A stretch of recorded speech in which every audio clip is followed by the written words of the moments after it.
ॐ सहना भवतु सहनौ भुनक्तु सह वीर्यङ्करवावहै तेजस्विनावधीतमस्तु मा विद्विषावहै ॐ शान्ति शान्ति शान्तिः.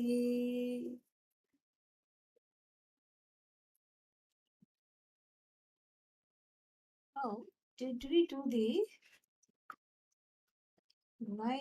eighth verse or not? I don't know. Maybe we did the eighth verse. Yes, I think we have done the eighth verse. We start with the ninth verse in section 16 of Bodhasara, subsection 7. Continuing with the discussion on a kind of a Manasa Puja. Manasa Puja means a mental form of worship where certain ideas and especially connecting to ideas which connect to um, the knowledge base called Vedanta, the body of knowledge called Vedanta. So these ideas for the puja, for the ritualistic practice, which in a way one is asked to reduce as one progresses in the teaching, because we don't want to be stuck with the dvaita of oneself and Ishvara. That is, of course, a very hard dvaita to cross. And so, what do we do here? We look at it from the standpoint, we look at the rituals and the step by step puja, all that is recommended, and substitute the material, the dravyas, with the bhavana. This is the section that we have been looking at, very, very beautiful. And so, what constitutes the flowers, what constitutes the um, coconut, what constitutes the water, everything we have been seeing. And the author here has taken great pains to go into the most detail about how to perform these substitutions. And so, with this kind of ekatma bhava, this bhavana, a devotion coming from a place of oneness, ananya bhakti. This bhakti is talked about in the Bhagavad Gita as one of the this kind of a bhakti is as one of the values for gaining this knowledge. Ananya bhakti. Anya means a separate bhakti. I am separate from Bhagavan. Here, this is Ananya bhakti. Ananya means there is no separation at all. Absolutely no separation. And so this is what is if one starts to worship in this way, moksha will be waiting. Moksha will be sending you an invitation card in the mail. Will be sending an RSVP. Please respond. Do you want me or not? Yes, definitely. So, moksha comes unbidden, in other words. You were wanting moksha to send you an invitation for several lifetimes. It never happened. And now, effortlessly, when you stopped expecting it, moksha is standing at the door and waving and saying, I'm here, come along. I am your ride. I am your destiny. And I am your destination. I am the way. I am the destination. Very, very beautiful. So the opening of the heart in this kind of a puja, where one basically sacrifices the ahankara ultimately. The ahankara is slaughtered at the feet of the Lord, and that is exactly how in the olden times, especially in rural India and even today in certain Devi temples, they sacrifice a buffalo or something like that. And then that again is filled with a lot of, now less and less, because of, it's not necessary anymore. And people are moving away from these kinds of practices and these kinds of diet also. And so, The buffalo stands for tamas, and the buffalo also is like the ahankara. So they basically, that is symbolically the sacrifice of the ahankara at the altar, that is the Lord, at the altar, that is the goddess. And so therefore this is here, it is no less than the sacrifice of something that one holds extremely dear. Dear are the people associated with us. Yes, definitely. Dear are the people, dear are our things, objects that one has developed a relationship with, just like the people. Dear is one's wealth. Very dear, very difficult to part. Dear is one's wealth. Dear are one's possession.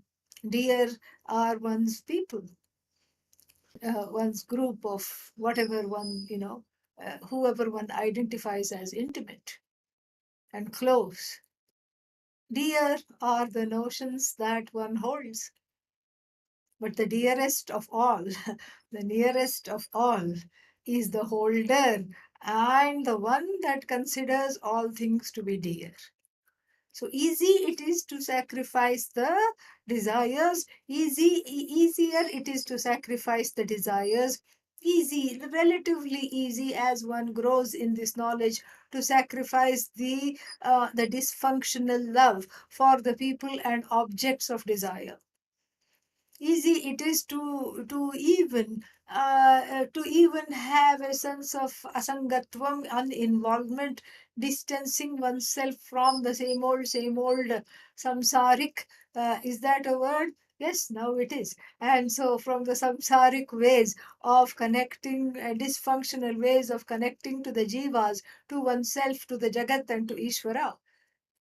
But what about the one that is doing all these things? That one is hanging there, and that one is feeling good, and at the same time that one is feeling, oh, I have to do this, I have to do that, and I'm the one who is the agent. What about the agent?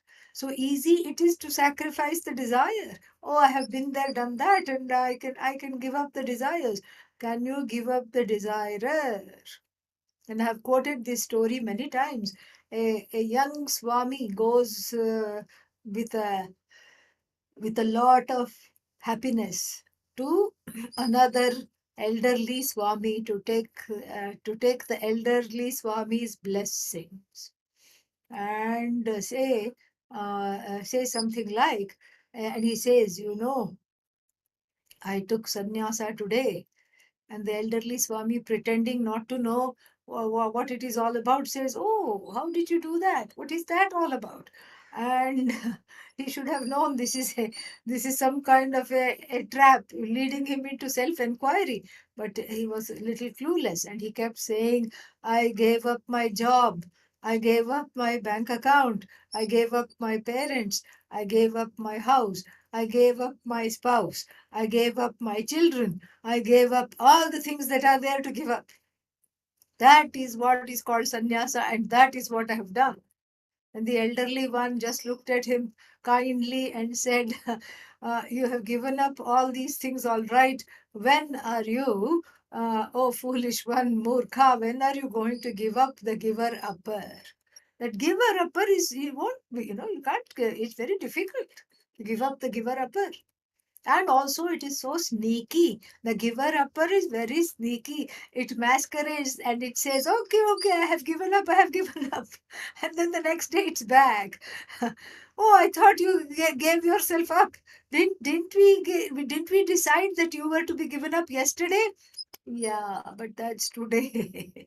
What about tomorrow? Don't worry, it never comes. Let's be in the present. Ahankara counsels you to be in the present. Very sneaky it is. You think it's gone through the front door, and then before you know it, it's back. Like the dogs in the ashram, So in Anekatti, there are all the proliferation of these dogs. So many dogs. Dogged they are in their perseverance of wanting to be there. And they create a nuisance because they reproduce, and then they fight with one another, and they fight with other cats and all these things. So from time to time, they are rounded up and then taken to the next village and then left over there. in the hope that they will make new friends and they will live a life there. And street dogs, stray dogs. And so then one time they took this one dog which was very, very, very, very alpha, and it was scaring all the other dogs that had already been established there at the ashram. So then, the workers in the ashram decided to take it in the van, in the weekly van that goes to do shopping, etc. And and then everybody gives their list, and then the van goes along with a driver and another assistant, and then so the van would go. So they put the dog in the van, and it happily followed because it thought, oh, nice joyride. It knew all the people, it followed, it went. And then they introduced it to some people in the marketplace who said, oh, we will adopt it, we will feed it. And so there was the whatever, the bun seller and the biscuit seller and all these thing in the weekly market. So they left it there, and then they had to go further into the main town and then do all their shopping. And it was night time, it was evening time by the time they came back. And then guess who was greeting them at the door of the ashram? The dog that had half ran and half walked back, many kilometers, 10 kilometers at least, which is like what, 6 miles or something. It has come. It was exhausted but happy, and it had come back. So the ahankara is like this dog. Very much. You try to give it away, and then you try to go, you know, foster it out, resource it out, and then what happens? It comes back. I am back, and I am back with a vengeance, and I'm here to stay. I am not going anywhere. Not now, not ever.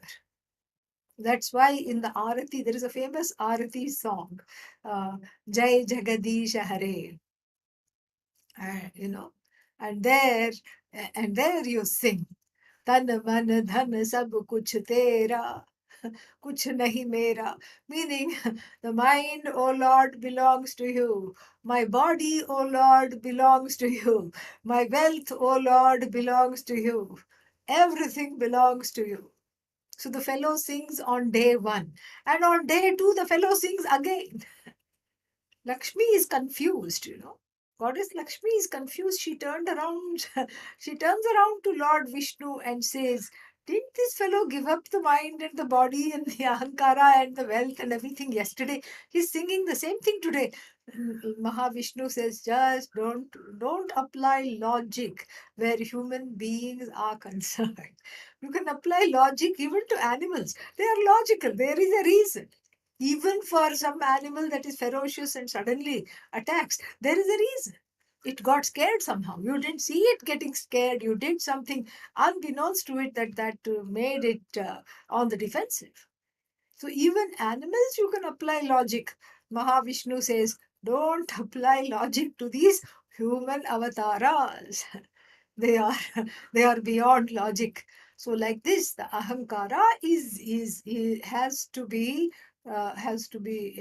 slaughtered as a separate entity. It's not destroyed really. Slaughter again is what is that called? It is metaphorical. So the slaughter is metaphorical because without the ahankara, how can you get moksha? Because then, if I ask who got moksha, nobody will raise their hand because there is nobody to claim that moksha. There is nobody to even sit in the class. But that ahankara is needed. But that ahankara is domesticated. That's why there are lots of parallels with the dogs.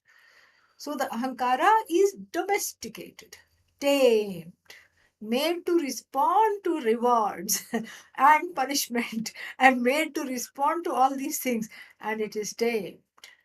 And so the process of self purification is for the taming of the ahankara.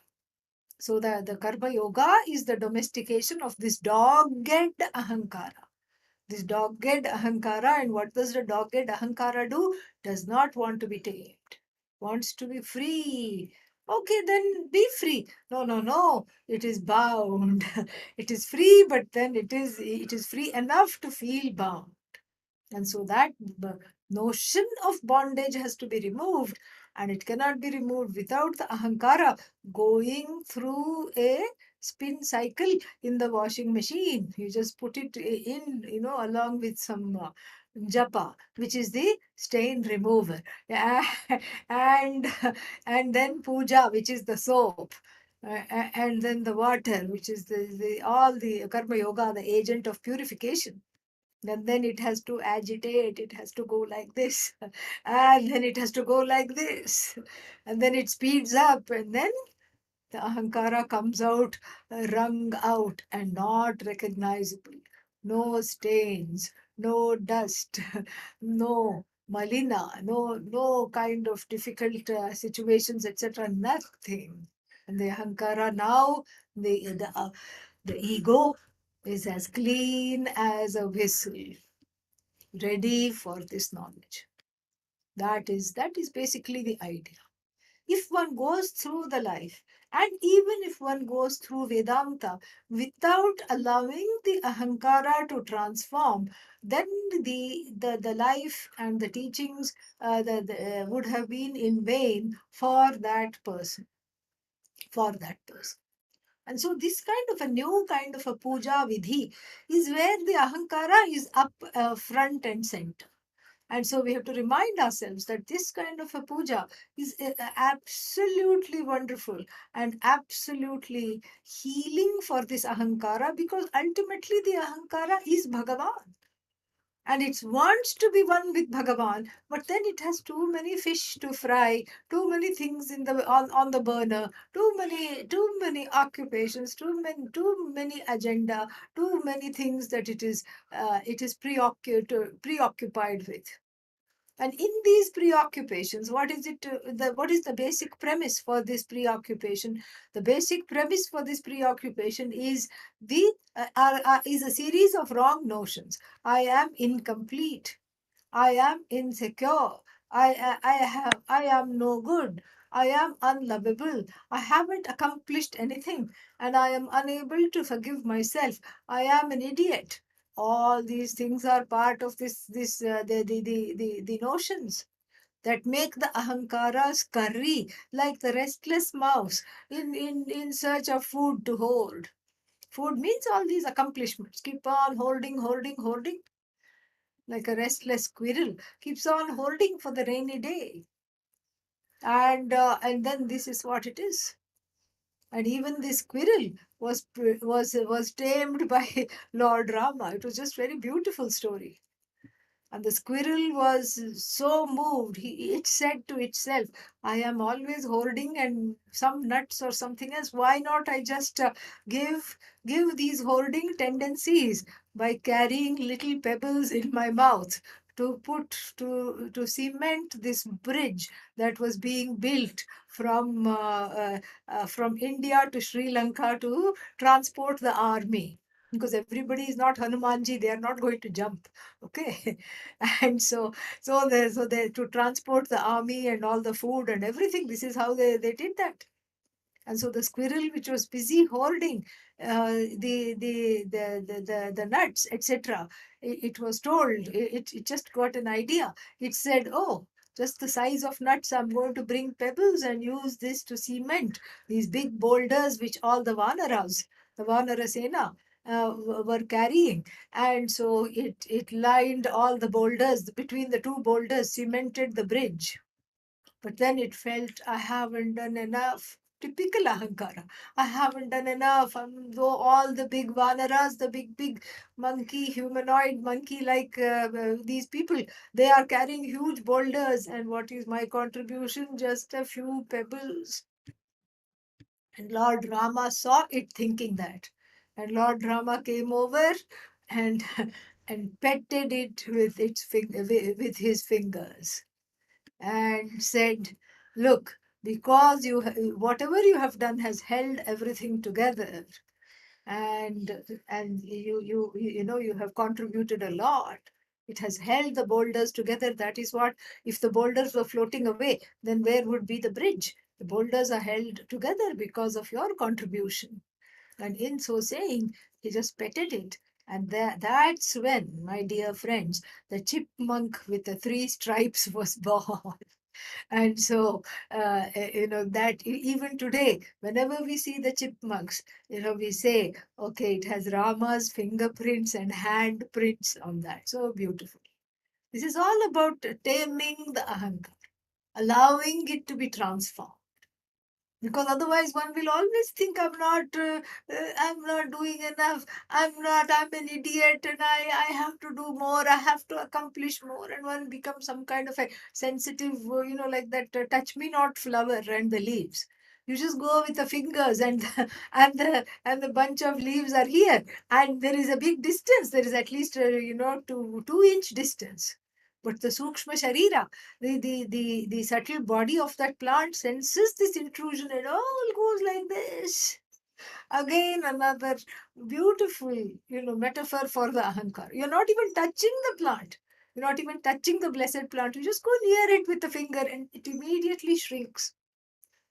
And so this ahankara is like that. Sometimes like the touch me not. Oh, I'm so sensitive. I can't even be told anything. Oh, oh, I must be bad. And sometimes the ahankara, it pretends to be a wallflower. Oh, don't mind me, and let everybody get the credit. I'm really not wanting credit. Then why do you keep talking about not wanting credit? you know? So this is something which is very funny. So sometimes the ahankara is like a wallflower. Sometimes it is like a touch me not. You can't say anything. You can't say the sky is blue without the person having a reaction, like a big conniption. And and so here all that has to grow up. The ahankara has to grow up, it has to be transformed, and the only way of transforming it is through just allowing it to just bend at the feet of Bhagavan. And this repeated bending at the feet of Bhagavan, at the feet of the teacher, at the feet of the Shastra, allows the ahankara to be lightened. Just like when the body bends, it loses weight. And so there is like an exercise, you know. And Uttanasana, that pose is very helpful. And so like this, the it is this whole section is it has at least two very prominent purposes. The first is to purify the ahankara and make it bend to the will of the Lord, to the will of the goddess, because really speaking, there is only one will. There's only one will. And the prayer should always be Tava chittam, mama chittam, anuchittam bhavatu. So may your will and be aligned, may my will be aligned with your will to such an extent that there is no my will anymore. That is the prayer. And very interestingly, that is the prayer the Shishya makes to the Guru. That is what the Shishya says to the Guru, let my will be one with your will. And then that the same thing you say to Bhagavan. And even in a marriage, the commitment is such that that same expression, Tava chittam, mama chittam, anuchittam bhavatu, is repeated by the partners in the marriage ceremony also. May there be one will, because otherwise the marriage will not work. If one will is going this way, another will is going that way. So if one is a will and the other one is won't, so the will and won't cannot get married because the will wills something and the won't makes it not happen. And so the won't has to also become a will. And all the won'ts, which are because of the ahankara, are made into will. And that will, there's only Bhagavan's will. And then, as long as one is in tandem with Bhagavan's will, there is no conflict, there is no stress, there is no fear, there is just peace and just love and peace. That's all there is. But as soon as one diverges, because the Ahankara had a little conniption, the Ahankara wanted to go do something all on its own. And then when it wanted to do something all on its own, then that's when the fear comes. It looks like freedom, but then very soon fear comes, sorrow comes, anger comes, alienation comes. And that's why we have to say every day, Tera tujhko arpan. Everything, whatever is mine, is yours, is yours, is yours. That is why we have to keep repeating every day. Because the ahankara is very, very sneaky. So the first purpose is the alignment of the individual will with the cosmic will. The individual will is one with the cosmic will as a result of this section. That is the first purpose. And the second purpose is to open the heart, which has a stone wall around it. And the stone wall is made up of past hurts, insecurities, fears, all kinds of nonsensical, mm, you know, uh, experiences which have not been resolved. And so all the things that one has collected, raga, dvesha, fears, tears, and past unconscious mind, past experiences, etc., all of them are basically given up. All of them are uh, surrendered. And so this kind of a puja is a very powerful self-purification device. Self-purification. And so that's the second purpose.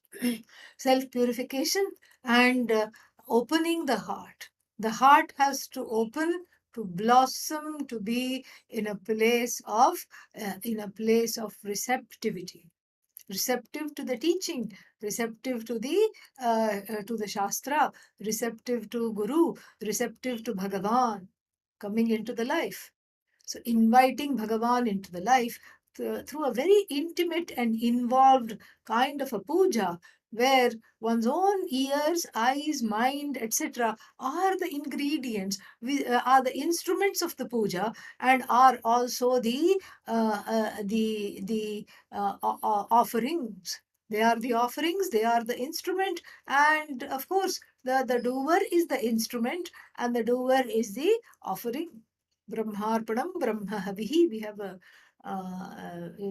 a verse in the Bhagavad Gita which summarizes this particular Atma Bhava.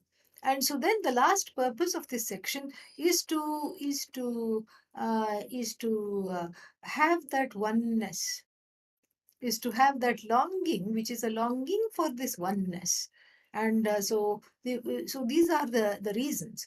And so it's not that we are beginning the section today. We have been in this section for a long time, which is why I thought it pertinent to do a little refresher course on why we are doing this section, so that one does not forget, and one does not the ahankara does not make one lull into a certain complacency, because this section is quite long and elaborate. And so the Ahankara says, yeah, yeah, yeah, I have been there, done that, been there, done that. So it is present and it is available. So that is why we are doing this. So now we look at verse number 9.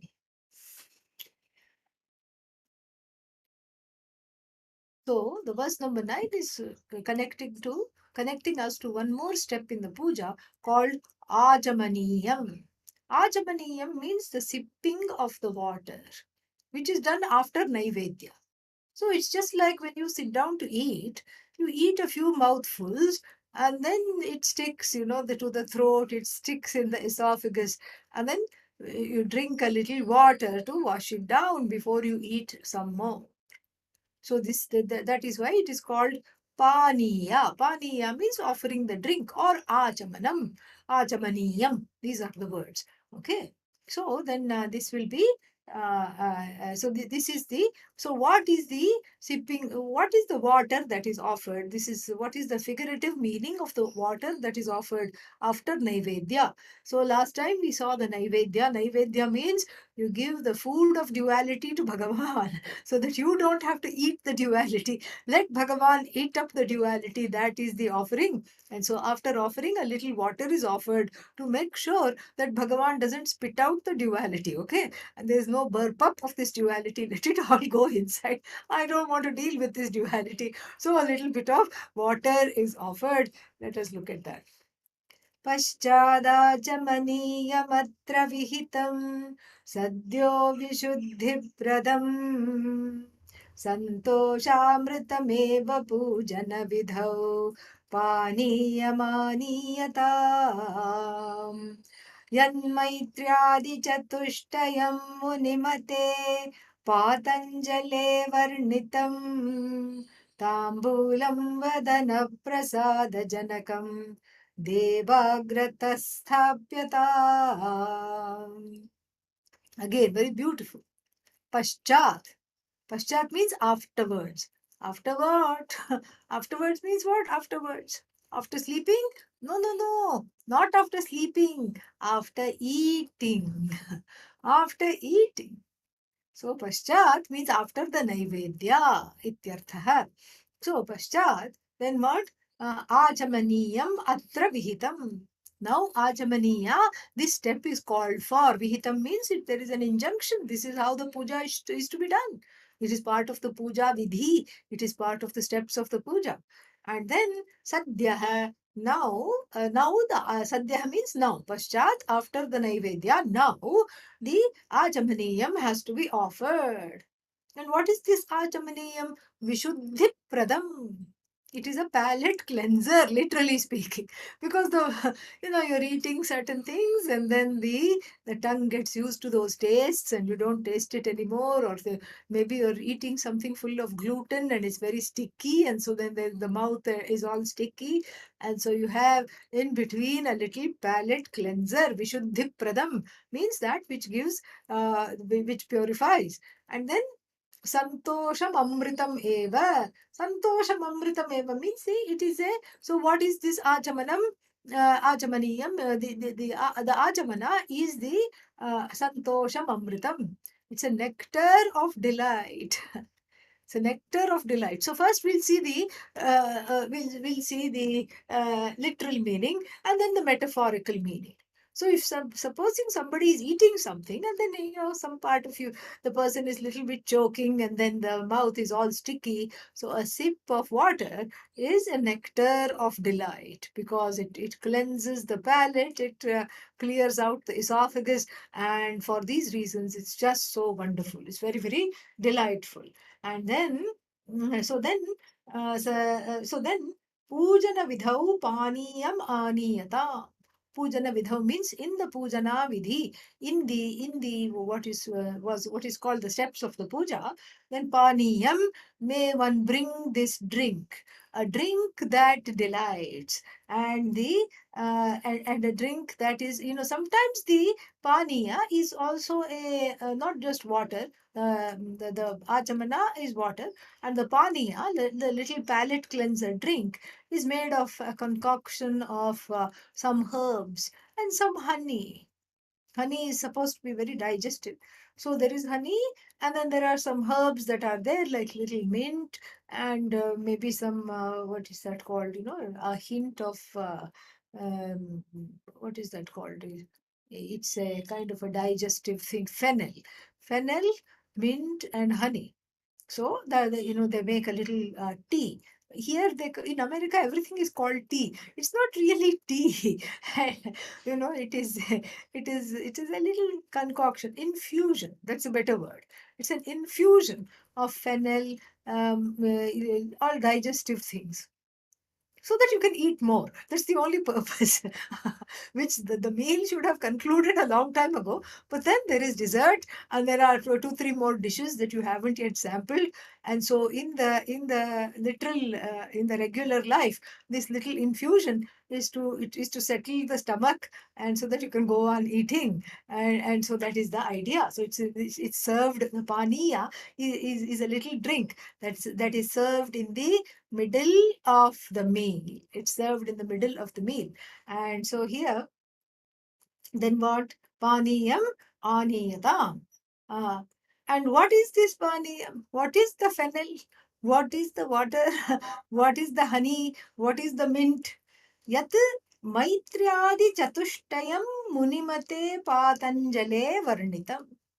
That which is described, which is expounded, which is unfolded in Patanjali's, the great Rishi Patanjali's Yoga Sutras. And that, there are there is a group of 4 things that he talks about. And the sutra citation is also here, 133. Maitri Karuna Mudita Upekshanam Sukha Dukha Punya Punya Vishayanam Bhavanashchitte Prasadanam. That is that is the Yoga Sutra. So in this Yoga Sutra, 4 things are mentioned. And what are they? Attitudes of friendliness towards the people that are friendly, happy. That is the first one. And then, so what do you do with the people who are unhappy? You have compassion towards them. Number 2. So, attitude of friendliness towards the people that are in the, cheerful and happy. So, you be cheerful towards the cheerful. And then the second one, you have compassion for the unhappy. Don't go into a place of judgment or a holier than thou attitude. You are unhappy. I am happy. Yeah, yay. No such thing. And so you have compassion for the unhappy. And then when you encounter virtuous people, what do? When you encounter people who are extremely dharmic and virtuous means dharmic, they are following dharma. What do you do to them? What do you do with them? You delight in them. You delight in them. You delight in the people following dharma. You surround yourself by them. You delight in the people following dharma. And then what do you do with the people who don't follow dharma? You simply walk away. Upekshana means you don't give them the time of day. You let them go. Don't try to, because see, sometimes what happens that there is a desire to repair the people. Oh, this one is not following dharma. And why am I put on this earth? I am put on this earth to make sure that everybody around me is dharmic. Come on, let me whip these people into shape. No, you leave it. Leave them be, unless they come to you. It's different if they come to you and say, I feel like, I feel some wickedness coming on. I feel like flouting dharma. Please help me. Then you can help. But if they don't ask you, it's not your business. No, but what if God wants me to do that? God does not want you to do that. Trust me. Okay. Yeah. So, because why? Because Muni Patanjali says so. Patanjali has said Patanjali is greater than than many rishis, munis, these the rishis among the rishis. Very erudite, very learned. And what did Patanjali say? The Acharya Patanjali says that when you encounter people who are adharmic, leave them alone, turn away. Do not cohabit with them. Do not try to bring them around, because the chances are that they are stronger than you. Because see, dharma is a natural current. It's a current that one wants to follow. If these people have gone against the current, and if you are trying to bring them back into the current, the chances are that you will also go off rails. You will also be derailed very sneakily. In trying to tame something, you also become wild. That is the idea. You also get derailed. So, what to talk. I mean, when one of the greatest of rishis of ancient India is saying, leave them alone, obviously they are saying that from a place of experience, from a place of erudition. And so, what to talk about? What to talk about people now, especially in Kali Yuga?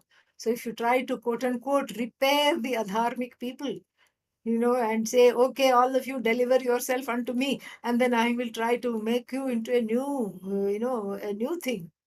I'll give you a new lease of life. And that is not going to work. You will be shortening your life, literally. So, because of the stress that it takes in trying to encounter these people. And so, therefore, when the wicked means unvirtuous, adharmic people. Nobody is really a wicked or evil, but for lack of a better translation, adharmic people.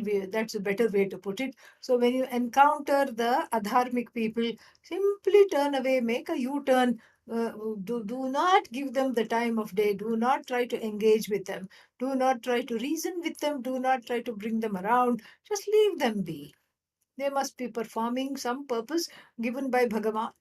and they have already performed a purpose. What? They have given you vairagya from trying to repair people. See, they have performed they have fulfilled their purpose. So you just let them be, you leave them alone, you do not try to mess with them. So these are the four ingredients in the paniya. Paniya means this particular, some kind of an aperitif, so some kind of a digestive drink, a little infusion of honey, fennel, mint, etc.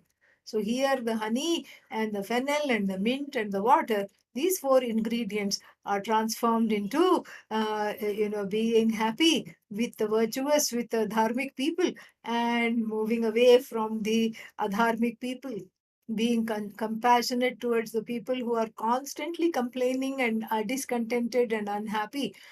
Compassionate doesn't mean you try to make them happy. Again, here also is a caveat. You don't try to make them happy. You just say, "Yeah, I know this is hard. Let them find their way," uh, and then being delightful in the company of those who are delightful. So this is a palate cleanser. And then figuratively, what does it do? If you drink these teachings in, if you take the teachings in, they help you to digest the difficult things during the course of the day. That is the idea. How sweet, no? So they help you to digest difficult situations. They help you to assimilate stressful and difficult situations without taking recourse to fright or flight or any of the other coping mechanisms that the psychologists talk about. So what is that? You just allow it to be. And so you fortify yourself with this drink of these four tenets, which Maharshi Patanjali has talked about. And then thus fortified, you are now free. Just like, after you have this paniya, you're able to eat more.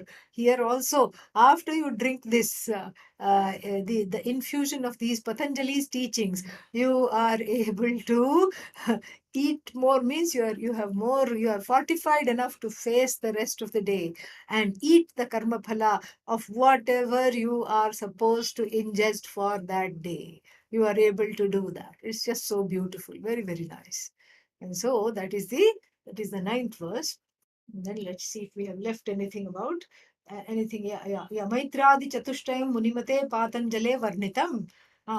So that then Tambulam. Tambulam Vadana Prasada Janakam Devagratha Sthapyata. So then this infusion, becomes a kind of a tambula. Tambula means a kind of a, what is that called? End of the meal. End of the meal digestive. And so there is a betel leaf. And then along with that, there is a betel nut. Not to be confused with the insect, okay? It is spelled Betel. Okay, yeah. So not beetle as in insect. So this betel leaf and this betel nut, along with a little bit of a, what is that called? Lime, along with not lemon lime, but the lime, that mineral called lime. So along with a little lime, and then you apply a little bit of lime with water on the betel leaf, and then put some, you grate some of the betel nut, and you put some grated betel nut, and then you can put some other few other things also you put, and then it becomes extremely, it's kind of intense. I would not call it tasty. It is not for the uninitiated, meaning you have to, it's a cultivated taste, okay? And it is called pan in local languages.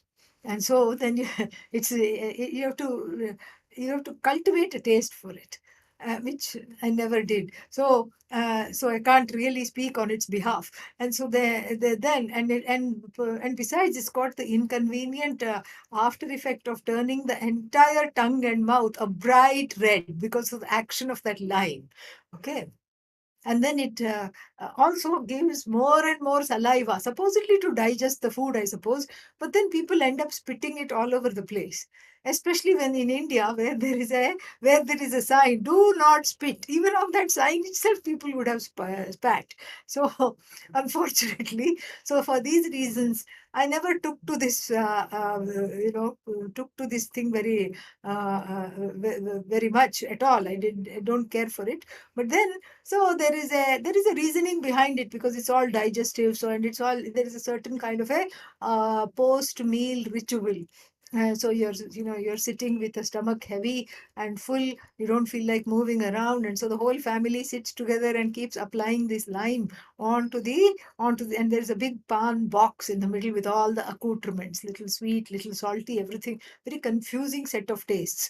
And then you sit and apply, and then you put all these things, and then you wrap it up in a kind of an expert way. It looks like a little green samosa, and then you wrap it up, and it's a little triangular baby samosa, and then you put it on the side of the mouth, and then you keep chewing it until it's all gone. And so sometimes people even put tobacco in it, and not every time. Only the people who are addicted to that do that. And so this is called tambula. Tambula means it's just fulfilling. It signifies the culmination.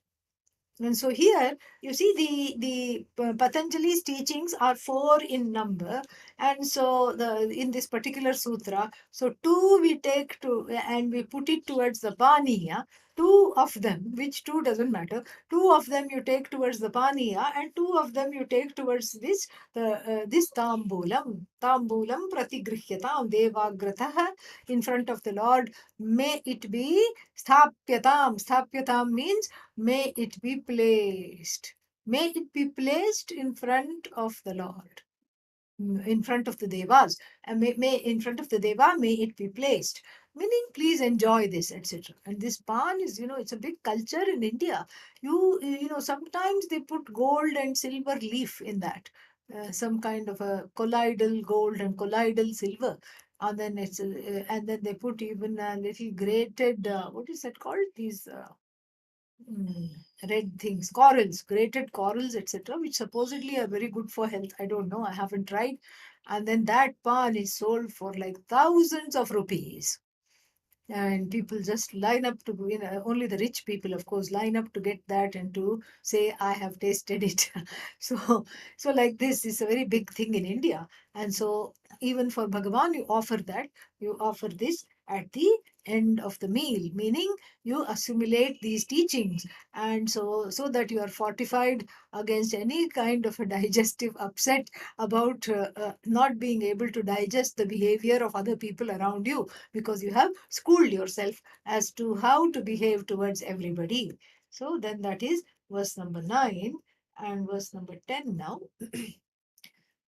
निष्कामोत्तम धर्म सम्भ्रमजुषाम् जन्मावलीनां फलम् भक्तिः सा परमेश्वरस्य पदयोः आवेदनीया मया सर्वस्वं मम तत्कलेति स मया क्लिप्तस्य पूजा विधेः पूर्णत्वाय निवेदितो निजमनश्चिन्तामणिर्दक्षिणा. So then after Tambula, then the next step is Dakshina. Dakshina means, everybody knows what Dakshina means. Dakshina means a kind of an offering of money that is given. And this is the same thing. You don't just do this to Bhagavan, you do this to a choice guest who comes to the house. All these steps. And so after the meal, you offer this, and when they are on their way out, you give them some money, for their journey or whatever it is. You give them a little bit of or a lot of dakshina, depending upon whatever you want to do before, as they leave, you give them dakshina. So same thing in the puja. Also, this is a step that is incorporated. So then what is the what is the so first there is namaskara in the first two lines, and dakshina in the other two lines. So the what is namaskara? Nishkama uttama dharma sambhrama jusha. So jusha nishkama Uttama dharma sambrama jushaha. Sambrama doesn't mean delusion here. Usually, brahma means delusion. Sambrama means extreme delusion. But here it means excitement and enthusiasm. Okay, this is how the word has to be taken. So, the excitement and the delight and the enthusiasm of what? Nishkama karma.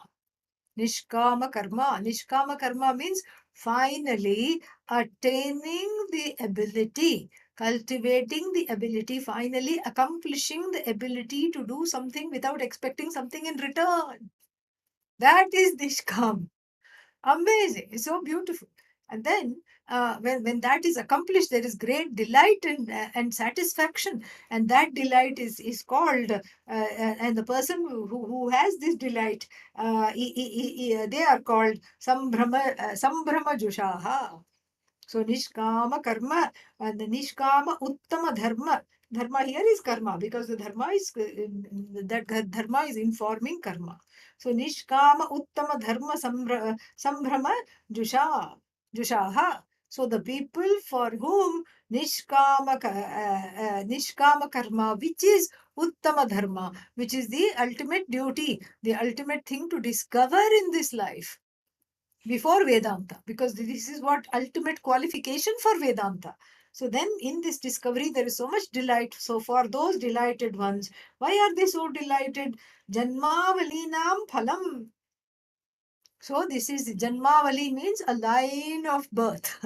Just like you have a lineage of gurus, you have a line of birth, each one because of ignorance. What was the last birth due to ignorance? What was the birth before that due to ignorance? What was the birth before that due to ignorance? Do you need to keep on asking this? Yeah, no. Now we got it. Ignorance, ignorance, ignorance, ignorance, ignorance, ignorance. All this is because of ignorance. So all these births are because of ignorance. Ignorance of what? Ignorance of the self, of course. Ignorance of oneself is this series of births. In the first life, I didn't get it as a human being. Second life, I didn't get it. Third time around, I didn't get it. I just kept squandering my free will. I kept squandering the ability to discern. Kept squandering the ability to cultivate vairagya and viveka because I was too much fond of all the things around me. And I let them guide my life. And so I kept doing this, kept doing this, kept doing this. And then as a result, finally in this birth, I got it. I got it. Yay. That is the delight. I got this is all about. And then and so what does this Nishkama Bhakti, Nishkama Karma give?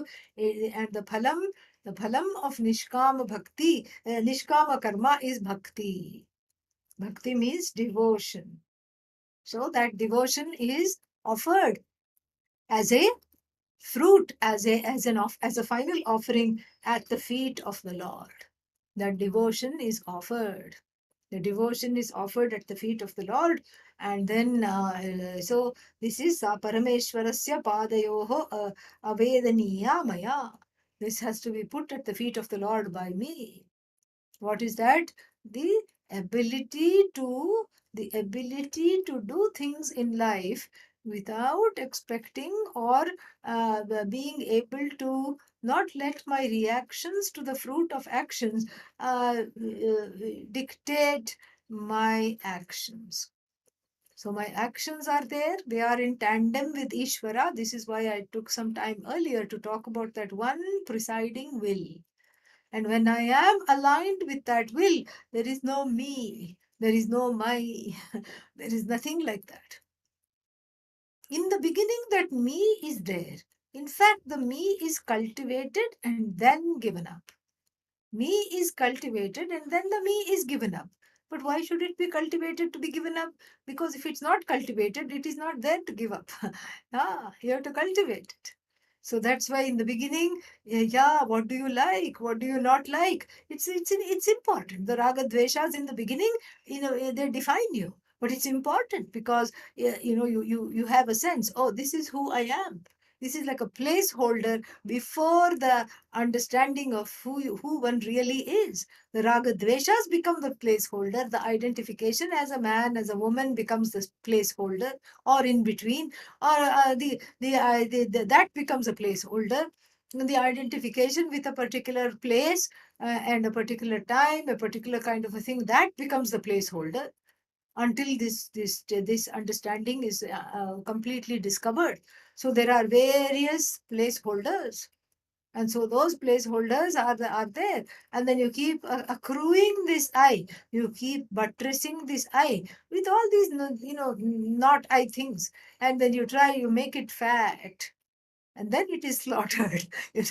First first it is made fat, and then it is slaughtered, because otherwise, what is this? Is this rye skeletal thing? You sacrifice, it is as good as not there.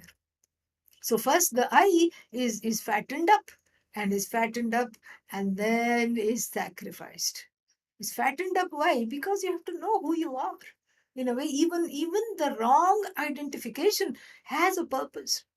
Even the identification mired in ajnanam has a purpose, in a way, because it gives a sense of boundary. Otherwise, one kind of keeps, what is it? One doesn't individuate. This is Carl Jung's term, individuation. It's a very important term. You find a calling, and that calling doesn't come immediately. You find yourself, and in order to find yourself, you have to have some hits and misses. So first you find yourself locally, and then you find yourself vyavaharically, locally, and then you find yourself paramarthika, at the absolutely. So no, that local discovery of the self is important. Oh, I am this much. Oh, I have this talent. Oh, I can excel. Nobody else can do it. I can do. I seem to be doing it better than other people. That kind of a stroking of the ahankara is important. In a way, it gives a certain kind of a thing, and then, oh, this is not me, this is you. The child learns, this is not me, this, I don't know who you are. I'm not going to come to you, I'm not going to sit in your lap. This is someone else, a stranger. So that stranger danger is very important in one's development. And then also important in one's development is boundaries. So that in any relationship, whether it's a friendship or some business partnership or a romantic relationship, you don't give everything of yourself. You just don't give yourself and become invisible.